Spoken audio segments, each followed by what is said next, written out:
مجھ سے ایک شخص نے کہا ایک دن، نے کہا مولانا میں تو احترام کرتا ہوں. میں نے کہا کیسا؟ سنو احترام کیا؟ حضور پاک کو غسل دے کر جو قبر میں رکھا گیا تھا نا، حضور کے جسم پر جو پانی کا قطرہ پڑا تھا وہ ویسا ہے، آج تک ہلا نہیں ہے. لوگوں نے کہا جی سبحان اللہ. میں نے کہا ایک منٹ، میں تمہاری چوری پکڑ سکتا ہوں. زندہ تو اٹھتا بھی ہے، نماز بھی پڑھتا ہے. قطرہ پڑا ہوتا تو ہل جاتا، وہ گر جاتا. تو کہہ رہا ہے ایک جگہ ہے، نعوذ باللہ تجھے پتھری ٹھیک کہتے ہیں، تو پتھر کی طرح مانتا ہے کہ حرکت نہیں ہے، حیات نہیں ہے اس میں. عجیب دنیا میں ہمیں تم للو پنجو سمجھے ہوئے ہو، اور ہمارا کوئی دماغ اس پہ کام نہیں کرتا کہ ہم تیری اندر کی بات کی چوری نہ پکڑ لیں.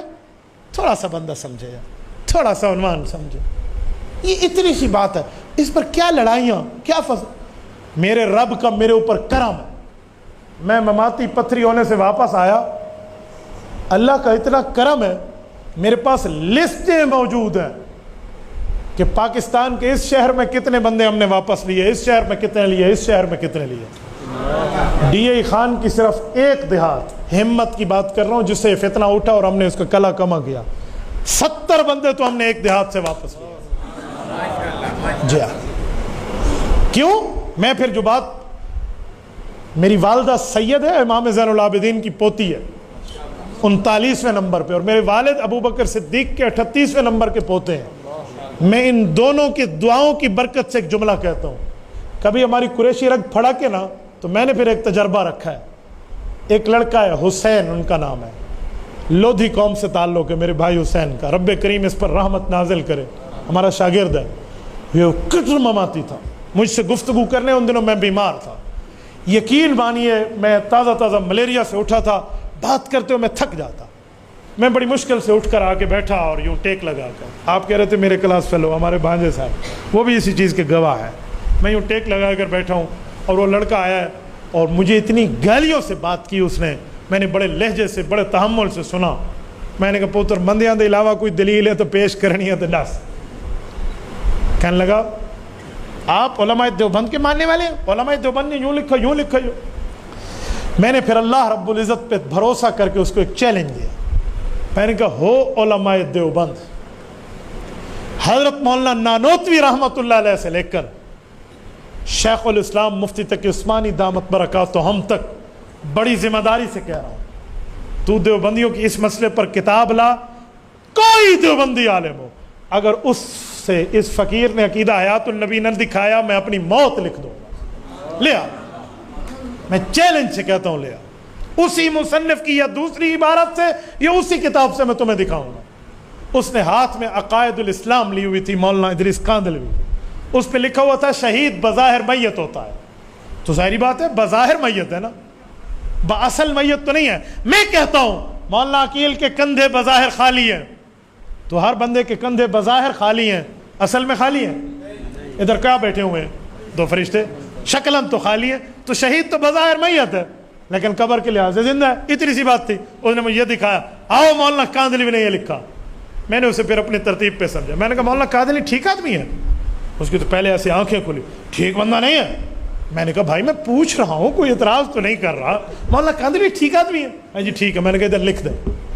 لکھ دو. میں نے کہا لکھے مولانا کاندھلوی اچھا بندہ ہے، قرآن مانتا تھا، حدیث مانتا تھا، شریعت مانتا تھا، دیندار تھا، لکھ. اس نے لکھ دیا. میں نے کہا جی مولانا کاندھلوی کی یہ کتاب ہے سیرت المصطفیٰ. یہی مولانا کاندھلوی فرماتے ہیں انبیاء کا مسئلہ الگ ہے، انبیاء وفات کے بعد اپنی قبروں میں زندہ ہیں اور نمازیں پڑھتے ہیں. آج لے یہی جس کو ٹھیک کہا ہے نا یہی ہے، یہ لے جائے اس مولوی کے پاس. ہمارے یہاں ایک ماسٹر صاحب ہیں، ان نے اچھا بھلا فتنہ مچایا ہوا تھا، وہ اس کے پاس لے کر چلے. یہ وہ لے کر گیا نا ادھر اور اس ترتیب پہ اس نے پیش کیا. تو وہ کہنے لگا حضرت یہ بھی تو وہی مولوی ہے. اب وہ ماسٹر میں کیا جواب دیا؟ یہ عبارت اس کی قرآن کے خلاف ہے. اس نے کہا حضرت اگر قرآن کے خلاف تھی تو مینو اس دی ہور کتاب تسی کیوں دیتی ہے؟ اجی قرآن کے خلاف تھی تو مجھے دوسری کتاب کیوں دی؟ اگر ایک کتاب میں یہ قرآن کا منکر ہے، دوسری کتاب میں قرآن کا قائل ہوگا. اس بندے نے کہا اچھا میں ایک اور دکھاتا ہوں. میں نے کہا جی بسم اللہ.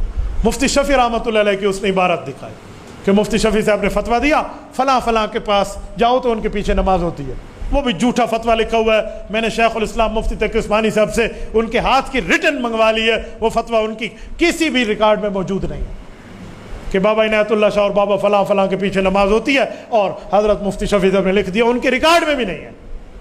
جب یہ فتویٰ لایا نا تو میں نے کہا حسین ایک بات کہوں گا، جی ہاں، میں نے کہا مولوی سے لکھوا لا کہ یہ مفتی شفیع رحمۃ اللہ علیہ قرآن مانتا تھا، یہ لکھوا لا۔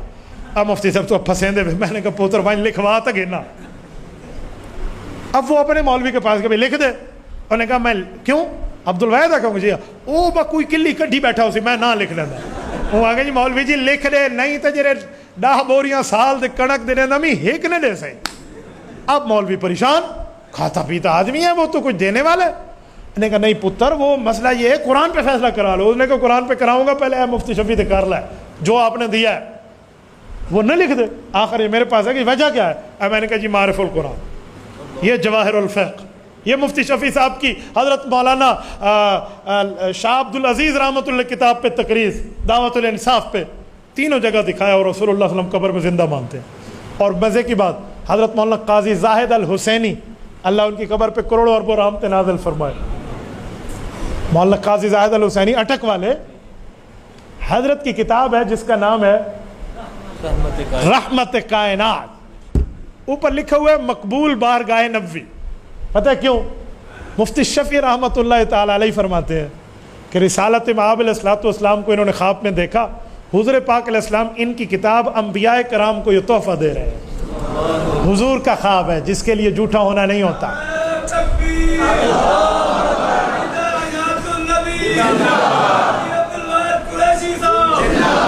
اتنا مزہ ہوتا آپ قاضی زاہد الحسینی زندہ باد کہتے جن کی بات ہو رہی ہے۔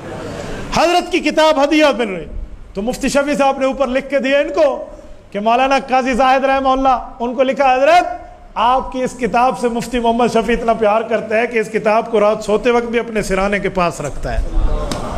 میں نے اس کو حوالے دکھا دی، وہ لڑکا الحمدللہ ادھر آ گیا واپس۔